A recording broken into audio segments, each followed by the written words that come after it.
Welcome to this episode of the Elite Advisor Podcast. Today we're going to be hanging out with Caleb Brown. Caleb runs New Planner Recruiting, and he's taking on the challenge of the fact that our industry does not have enough new talent coming in, that the demand of firms, the amount of clients that have needs that we cannot all meet, is outpacing new talent coming into the business. So Caleb's mission is to find great talent and place it in the right firm. I run a firm. I'm always looking to hire great talent. Sometimes I just don't have the time to do it. I don't know where to find great candidates. Maybe you don't have a process to screen them well. We're going to unpack all of that today with Caleb.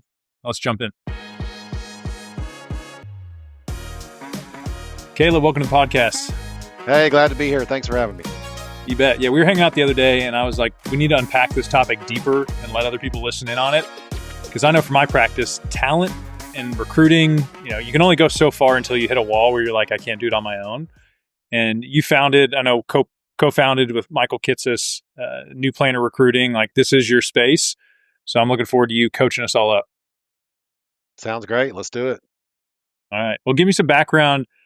What got you into this space to found a company? Obviously, there was a need in the marketplace, but what pushed you to do that? So I came out of one of the CFP programs a long time ago, Texas Tech. So if any college football fans out there, you may know who they are now. You didn't before this year. They're here. So, but I was trying to get an internship in 2001, trying to get a full-time job in 2002 and there wasn't a lot of fee-only advisors that were saying, hey, we want to hire you and pay you a salary, train you and teach you and let you work on our clients, which is what I was looking for because I had no book of business. I had no real skills other than a good education. I had no experience, no credentials. So I was really looking for someone to take a chance on me. And fortunately, just sheer luck and initiative and volume of getting rejected, the numbers worked out for me and I got somebody to take a chance on me. But I saw a lot of my colleagues who, frankly, were probably a lot better planners than I was at that time and more analytical and more polished and all that. Just couldn't find anything. So they dropped out of the business. And I always told myself, man, we really need those people to have success. And then I got involved in Dallas Fort Worth, where I started my career, Financial Planning Association, and started going to all these meetings. And I realized, like, hey, everybody is like, at that time I'm 22, everybody's 52 and they're bald and they're, bald headed white guys. And I'm like, we got to do something. We need career changers. We need more women. We need more minorities. We need more college students. And it was just a different time then than it is now. And it's just been amazing to see it. So I said, look, I want to do the career development directorship. They let me do it, even without having served on a committee before. So that was a good experience for me to kind of get pushed right into a leadership situation. And then I started just doing career days and internship programs and mentorship and more do-it-yourselfer stuff. And that was working great because financial planners are notoriously do-it-yourselfers, right? That's where most of them are, right? And I still had firms coming to me and saying, look, Caleb, you're talking to all these people and all these career changers and all these schools. And can you just tell us who to hire and how much to pay them and how to interview them? Like, we don't know how to do all that stuff. We don't want to know how to do it. We don't have the time for it. We're not good at it. We don't enjoy it. So I was doing that pro bono for a number of years while helping somebody else build a financial planning firm. Then I ran into Michael Kitsis in 2007, 8 timeframe, realized he was doing the same thing. This was really before he was a national celebrity and mostly known in Virginia. And he was doing the same thing. And long story short, we just connected and said, we know Robert Half's out there. We know all the broker-dealer recruiters are out there. We know all the headhunters are out there. But no one is really dealing with this sort of $50,000 a year out of school person to $150,000 a year kind of lead advisor, employee W-2, salaried person, and let's get in there and create a business for it. Nice. So there is, and in my experience, I think the business fails us at times where the path you can succeed if you're good at selling and maybe you're a natural communicator. It doesn't necessarily lead itself to, hey, if you're the most technically sound, great financial planner, you're going to be successful in this business. Your niche is the person that's like, hey, I'm a great planner. I don't want to be the rainmaker. I don't want to be the necessarily hang my own shingle. And we need both. I think obviously we got to get out there and get the clients, but we also need people that are just great at the job. How do you differentiate between those two? Because I think they're both necessary, but we're trying to force everybody into this other path. It's the old adage of planner versus advisor, right? And we help actually firms hire both. So yes, t- traditionally larger RIA firms call me and say we're overloaded with clients, or we can't give the service we want to. We need worker bees. We need people, relationship people, number crunching people, paraplanners, associate planners, lead planners. I mean, lead planner. I mean, you start making over six, low six figures. There is probably going to be a small business development component at some point, but it's Sure. like trying to increase wallet share or trying to pick up somebody from the HOA. It's not like doing a dinner seminar, cold calling 150 people. So it's just a different way of doing things. But yes, mostly the niche we've carved out is for firms that are growing that have already built in the marketing, or the firm owner simply says, I'm firing myself from being the technician. If you read the e-money, I'm firing myself from being the Hmm. technician and I'm moving more to the manager, or the entrepreneur side.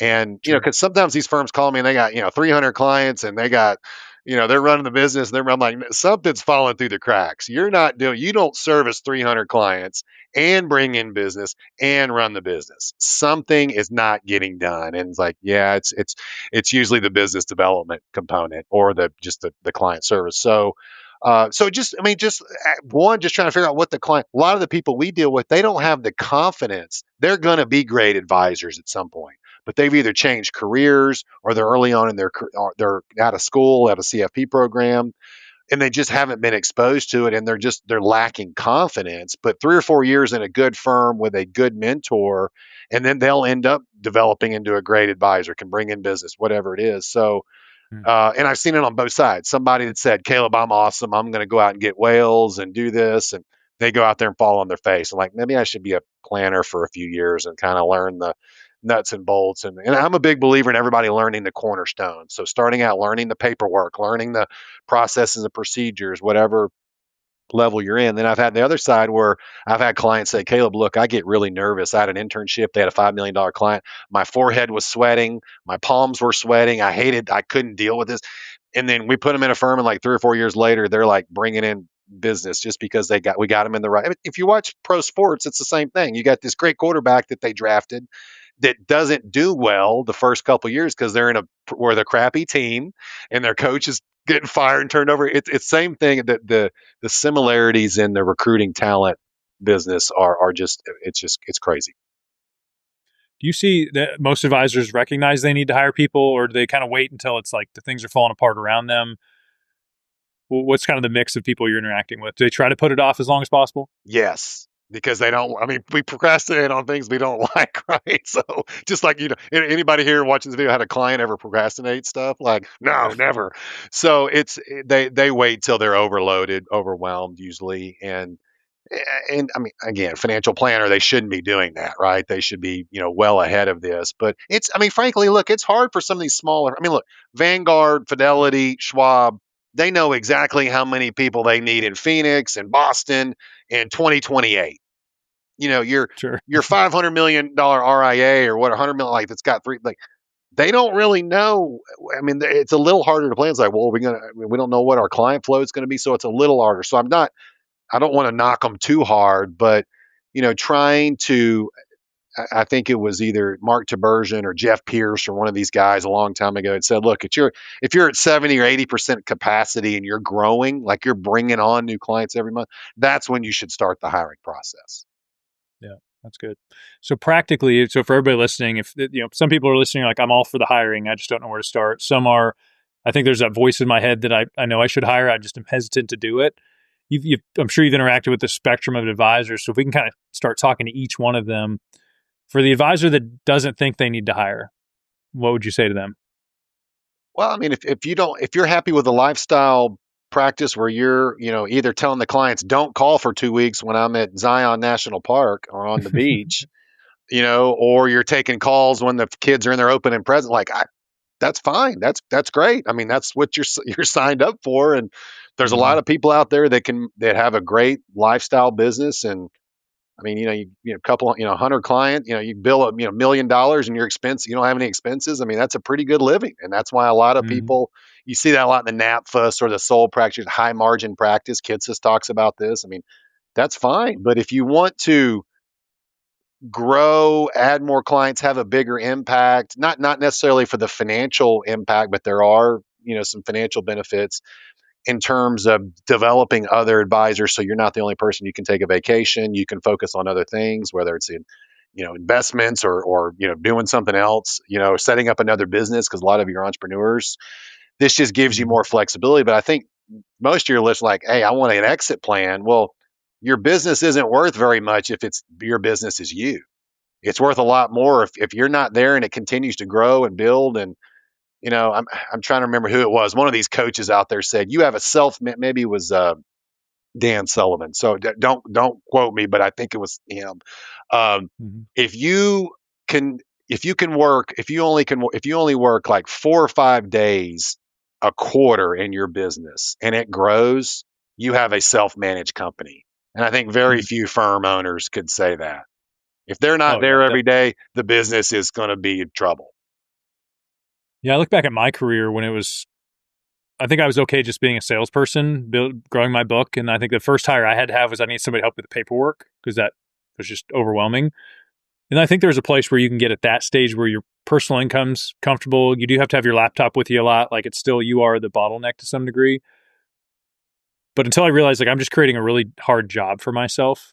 Like I don't as the key employee that was overworked, I wasn't a big fan of the owner, but I was the owner. And so I think as we try to build these businesses that we'd love to almost behave as like a passive investor, chairman of the board, I think for everybody listening, you have to decide, is that the business you want? Most people would say, of course. Then it's okay. Now I just need to get really intense about how do I get there? And I think hiring is this point of resistance. Whether you, in my story, you did it the wrong way and it was painful. So now you're even more gun shy. And then we had to build a process around it where we're like, okay, we have a filter to not let people get through that aren't going to be a good fit. So we're kind of reducing the pain for our team. But then, what's the flow? Like, how many people should you interview? And so for us, it was like we had to sit in the discomfort of this topic as a business owner to get better and better at it. Because I did try in the past just to totally abdicate the role and just pay a headhunter a fee. But I realized a headhunter can bring you a lot of people, but if you don't even have a system internally to screen them, I could come to you and Caleb, you might be like, hey, you're somebody that I think is great. Well, you don't fully know our culture. Like there's things you can't know that you need me to help screen as well. So if I'm not doing my job, Yeah. there's no guarantee that's going to work either. Yeah, absolutely. I mean, it's the values, ethics, culture, all this type of stuff. I mean, when I'm doing the recruiting, I mean, sure, they need to have the skills, but a lot of it's the intangibles on the candidate side, but also on the firm side. I mean, I can get you someone's got skills, but if they're, if they have the wrong Colby index for a certain thing, they're Mm-hmm. not the level of detail or process that you need, and they're an idea person, and which is great, but if that's not what you need, it's not going to work out. Even if they're local and they have all the credentials and you're paying them what they want, I mean, like it's eventually not going to work out. So I mean, it's just like buying a house and all this stuff. Like there's all these things that have to line up, and firm owners are like, oh, have a need. I mean, this is just what I've seen over 20 years. I have a need. I'm in pain. Get me a body, and it'll work. Yeah, and then most of the time that does not work out.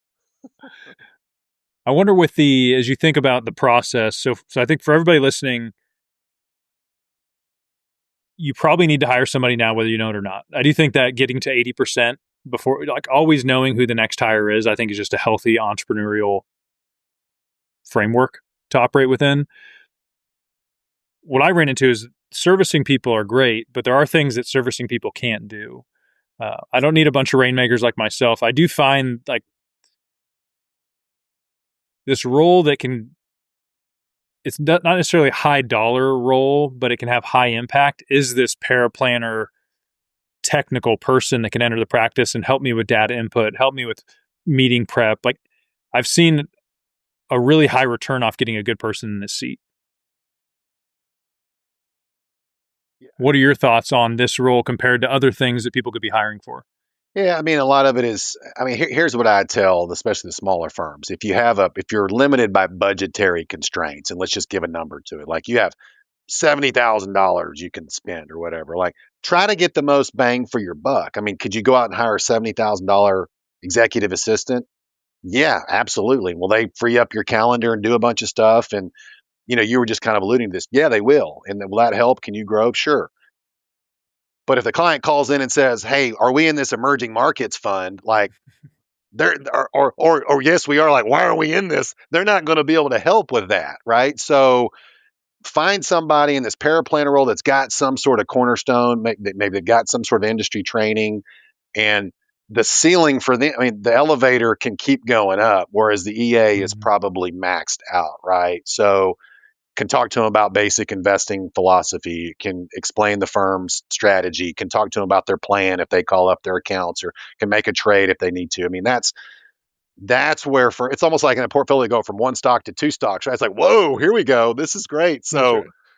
really leveraging and just get and that person, I mean, if you're a sports person, because I already had one sports, I mean, that's like a utility player, right? Utility infielder or something like that. They can play a lot of different things and wear a lot of different hats. And while that's good, you have to be really careful on the screening and also the firm owner's expectations, because you got to make sure that your expectations are reasonable, and you can't just have a catch-all candidate, which is what a lot of small firms try to do. Like, well, I need that person to do this and this and this and this and this, and what it is just a bunch of a laundry list of stuff that people don't like to do, and they just add it all into one job. It really should be three jobs, but it's like, hey, we can save Mhm. money and do this in our profit margin. So I may be getting a little ahead of the self, and I don't want to Mhm. overwhelm or confuse, but trying to find someone at that parapreneur level that can do some of the basic planning, that wants to sort of move up eventually, and maybe that's the key point. The EA is not really wanting to move up typically, right?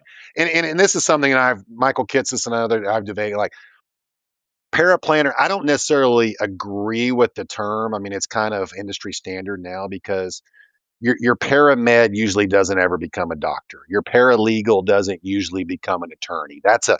That's a parallel track to the full-time white collar professional. Now, we place a lot of and frankly, look, we don't have standard titles, and it doesn't matter to me, but you go to my website and you'll see all different titles, and it's really the same position, because we have Got it. 40,000 RIA firm owners out there calling their associate planner 40,000 different things, Yeah. because so it can be a little confusing, but just somebody who, the point here is, wants to move up and wants some mentoring and under the right environment, they can continue taking more and more and more off your plate. Where what a lot of my clients now on the stage of their career, 10, 20, 30 years into it, like, hey, I brought on 300 clients. I'm only going to start working with 10.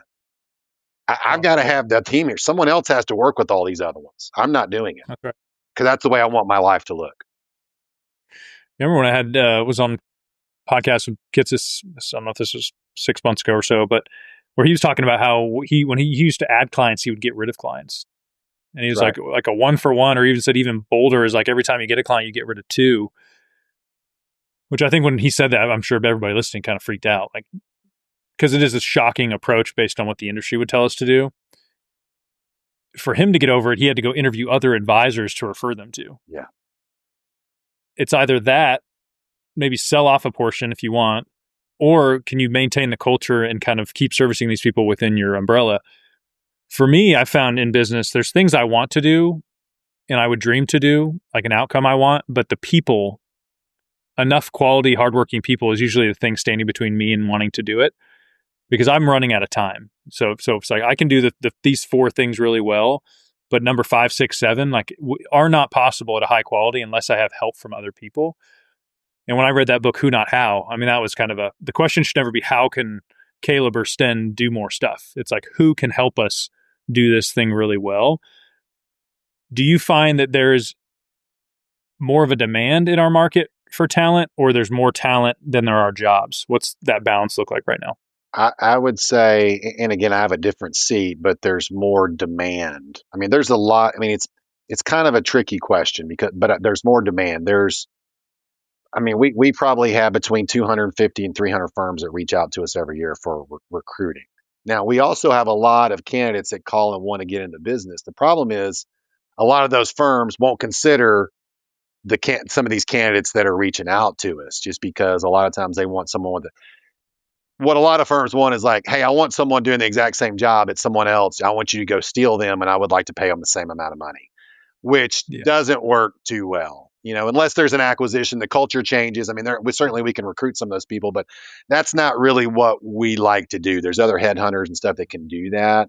we're really trying to grow the profession, and some of these career changers and some of these people out of the military and some of these people that are getting their AI or their jobs replaced by AI, think like coders and Mhm. computer science people, getting into more of a client facing customer relationship, business like this, which AI is only going to accentuate and help us serve more Americans, not eliminate and reduce jobs, is my personal opinion. That's what we're trying to do. Um, so really, yeah, exactly. I mean, we have a lot of people trying to get in the business, but and it's just that's the hardest part of my job. I'm a bleeding heart, and I see all these good people. I'm like, oh, you're so good, but these these firms that I'm recruiting for aren't going to give you a look, because they only want a first or second round draft pick, and they think you're a Mhm. fifth round draft pick. Got it. And that's a conversation you have to have with these people.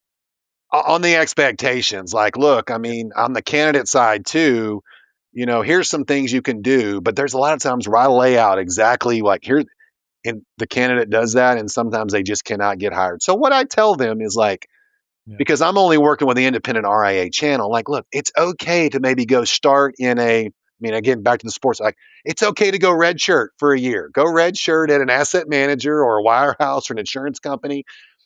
That Mhm. makes you more attractive and less risky to a small RIA firm owner who has four people. Going from four to five, that's huge. Going from 40,000 to 40,001 in that large asset manager, it's not risky for them at all. Yeah, that's a good point. So, what's the process? So, for anybody listening, like, I know I need this role. If they were to reach out to you guys, what's I'm sure there's like an interview on their side. What they're looking for. You have a database of people. Kind of coach us up on because a lot of people listening probably have just tried to do it on their own via LinkedIn or hey, I know somebody that knows somebody. Getting involved, doing the who, not how, where it's like, Caleb, you know more about this than we do. Help us avoid the pitfalls. Where do we start? And thanks for asking. I mean, and you were just talking about the sourcing piece. I mean, and that's an important piece, kind of like the investments of the financial plan. That's not the only piece. But to Mhm. your point, that's where like, hey, I need someone like let's just start getting some names. We just need some names and we're good. Like so I would say just like you tell your clients, I mean, your clients don't walk in and say, hey, Stan, I don't know when I really want to retire. I don't know how much money I'm going to make. And I'm like, well, when can I, can you do a plan for me? It's like, no, you got to give me something to go on. Right. So really encouraging these people. And this is where the, Ben Hardy books and the Dan Sullivan books, I mean, Mhm. forcing these entrepreneurs to think, to stop, get yourself out of the client situation for a minute, take a breath, think about where you want your business to be and your life to be, and then back into all these roles that you need to hire to free yourself up to do your best and highest use, which for most of them, it's probably delivering the solution to the client and getting more clients. That's probably where most of their strengths are. So if it's not that, you aren't doing it, right? That's where you want to get. So backing into clear job descriptions, and I'm not talking about going to chat or one of these other AIs and say, give me a job description for an associate financial planner. That's not what I'm talking about because I hammer the candidates on that too. You do not go over there and create a resume in 12 seconds. So really thinking it through and how you want to differentiate it, putting your core values. I mean, that chat can't, you could put it in there as an input, but your core values need to be in your own words. Okay, so putting that in there, developing something that's compelling, like just filing all day and just making trades or doing all this, like that's not going to be appealing to a lot of people. So you have to you have to consider that as well. But job description, so they come to me, I ask them, I go through a sort of a strategic planning discovery process because like, one, do you even need to hire someone? Can we outsource this? Can we streamline this? Okay, we need to hire someone. What does that candidate look like? What do you need them to do? And usually what I ask is, what are your pain points right now? What do you anticipate your pain points being in 12 to 24 months? And a lot of times they don't know, and that's okay. But we just try to, what do you want the business to look like? And then backing into here's the role responsibilities. Then I can back into what candidate we need. If the client is clear with me on who they want, we can find them and get them. If they're not clear, it's like, well, just send me some people. I'm not really sure. That never works. That's like the client coming to you guys and saying, hey, I want to retire, Stim, but I don't know what day and what year, and I don't know how much money I'm going to have. Like, it's just not going to work. You've got to have something to go on. So there's an onboarding process that we take the clients through. There's some testing, and then we develop all the materials. And then once they sign off on it, because at the end of the day, it's your business. We're going to do all the heavy lifting, but you're the CEO. You got to sign off on this. And then we go out and we start the sourcing piece, which is a big piece. But we have a 20-year head start on everybody, right? So we have a database. We use LinkedIn and other there's an inbound component, but also an outbound component too. So job postings, unsolicited resumes that we get. We have strategic alliances. I got Kitsis out there banging away for us, on social media. We, newsletter and strategic alliances and centers of influence around the country. And just we've been around, so I can call people up in Detroit. I can call people up in Houston or wherever you are. Like, hey, what's you got your ear to the ground? What's going on? So we just have it's a multi-pronged approach, but it's a job board. The way a job board is, like let's just put our hook in the water, right? Okay. Yep. Maybe reaching out to someone on, LinkedIn, like, okay, let's throw a net in the water, right? So a little bit, I mean, like, well, there's oftentimes we have to put the scuba gear on and jump in and get the fish. Like, that's Sure. what you get when you hire a recruiter, it's like you pay the fee, like, you're going to get a result or you're going to get your money back usually, and we've never had to do that in 20 years. So, anyways, it's just it's a full blown consultative, collaborative approach. We charge a flat fee. We don't charge percentage of salary, so I have no incentive to send you the highest cost person. I have incentive to send you the person that I think is the best fit that's going to stay there for a long time because we want to have long-term good fits, and I want to have them on my podcast where I can say you've been at the firm 5 years and now you're a firm owner, and we have a lot of Nice. those on the episode on That's great. the show. And it's just it's a soup to nuts deal. I mean, what I tell the clients is you're now the client. I'm offering the same thing that you're probably offering to your clients. And our process is very similar. And it's not a coincidence because this is all I've ever done in the financial planning space. That's great. Yeah, I think for me at times the obstacle was like the process you just laid out. It's like, where do I start? Like I could try to create that, but then it's taking me away from things that I should spend my time doing. And for me, when I look back, every financial advisor's business that I admired, they all had a team. There wasn't a solo practice where I was like, oh, I want to be him or her someday. And so it's like I just knew at a young age, like that meant someday I'm going to need more people. I'm going to have to hire. And then by going down that path, I started learning things. And so for anybody that's like, Sten, I don't know what Caleb's talking about. I don't even know where to start. I'm by myself and I know I need help. And I agree that I shouldn't wait till the house is on fire until I hire somebody. That's not really a gift to anybody to hire in crisis. You need help. It's more than just yourself. And I think you just have to step into it. And if you can step into something and like call somebody and say, hey, help tell me where the pitfalls are before I get there. To me as a business owner, that's the wisest thing to do.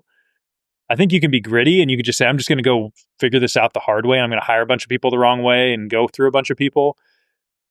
You could, but I think if there's a better way, we should avoid that at all costs.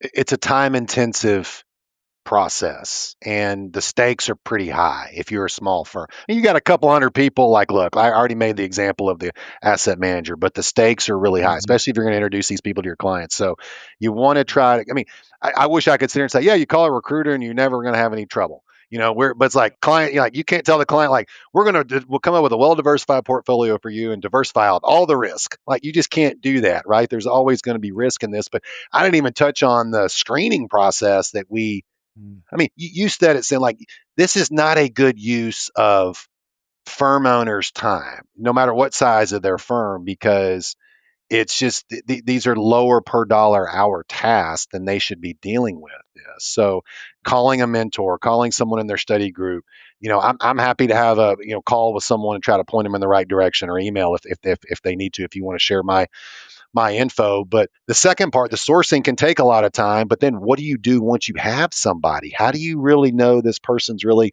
can? We have what some of our clients call a meat grinder, is an internal proprietary multi-stage screening process, because I'm only recruiting for one type of position in one type of firm, financial planners and RIA. So they have to do a couple of, like, Colby and some other personality things, work style stuff. They have to do a mini CFP quiz, 35 questions on there. There's time value of money. Kitsis wrote a lot of the questions. It's super tough. So if someone's an enrolled agent, for example, and they're like, we're really good at taxes, like, and they bomb the tax section, I'm like, okay, maybe it doesn't necessarily mean we should rule them out, but I'm going to tell the client, like, look, this doesn't really add up. I don't know what's going on here. This is concerning. And then vice versa. If someone, it looks horrible on paper, but the client's like, man, I connected with them. I think my clients would, but they don't really know what they're doing. And then they do really well in the screening.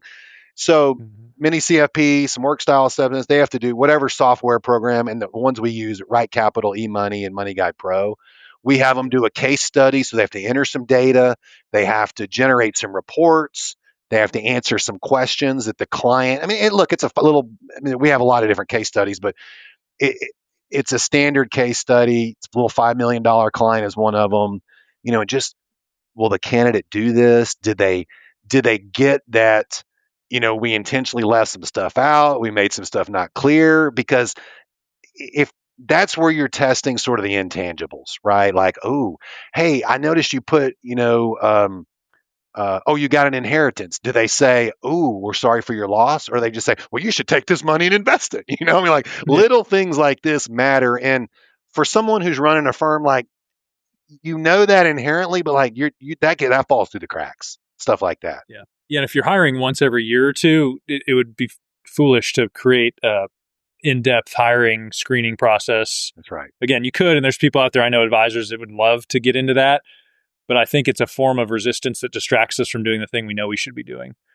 And so for anybody here that's hiring, that's listening, it's like, I know I need to hire, whether it's head trash or it's just process oriented, a group like Caleb's where it's like, no, just teach us how to do it. Maybe the next time they try to hire alone because they've learned from you, but Yeah.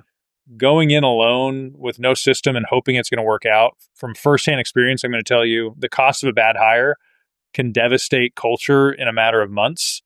And it's just too risky, like you said. And look, Stan, I appreciate that. I want to be fair too. I mean, I want, and you've alluded to this several times. I think I have to. Like, this is not easy. It can be. I mean, Yeah. dealing with people. I mean, you deal with your client. I mean, dealing with people that you are now responsible for, their career, their life. I mean, this is a lot of responsibility. Some of you don't want that, and I understand that, and that's why you should say and that's okay. That's okay. You don't. I mean, I remember when I got in the business, I thought, someone with $100 million when I got in the business was massive. Okay. Oh, yeah. Now it's like a billion, right? So Yeah. so it's just things have changed, but it's it's hard, and some of you don't want to be managers and mentors and leaders, and that's okay. It doesn't mean you're a bad planner, a bad business owner, but I think knowing that going into it, but just it's a lot more responsibility. But to your point earlier, maybe 10 minutes ago, I have firm owners telling me, like, Caleb, I could achieve all my goals and then some if I could just get the right people in here at the right time. Yeah.